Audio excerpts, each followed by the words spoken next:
Zero FIR নিয়ে কড়া নির্দেশ এবার কলকাতা পুলিশের। জিরো এফআইআর নিয়ে কড়া নির্দেশ কলকাতা পুলিশের। জিরো এফআইআর এর পরেই দ্রুত থানায় মামলা পাঠাতে হবে।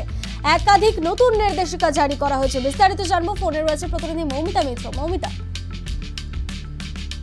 পুলিশের তরফ থেকে ইতিমধ্যে বেশ কিছু গুরুত্বপূর্ণ নির্দেশিকা দেওয়া হয়েছে। প্রথমত বলা হচ্ছে যে জিরো এফআইআর দায়ের হওয়ার পরেই যাতে সেই মামলা দ্রুত সংশ্লিষ্ট থানায় পাঠানো হয় সেটা নিশ্চিত করতে হবে এবং জিরো এফআইআর দায়ের হওয়ার থানার ওসি তিনি ব্যক্তিগতভাবে যে থানায় মামলা গৃহীত হবে সেই থানার ওসির সঙ্গে যোগাযোগ করবেন এবং মামলা সম্পর্কিত সমস্ত তথ্য তাকে জানতে হবে। এমনকি সেখানে মামলা গৃহীত হলো কিনা সেই বিষয়টাও কিন্তু তাকে নিশ্চিত করতে হবে। পাশাপাশি অভিযোগকারীর যোগাযোগের বিভিন্ন তথ্য, মামলা সম্পর্কিত তথ্য সমস্তটাই কিন্তু স্পষ্টভাবে উল্লেখ করতে হবে।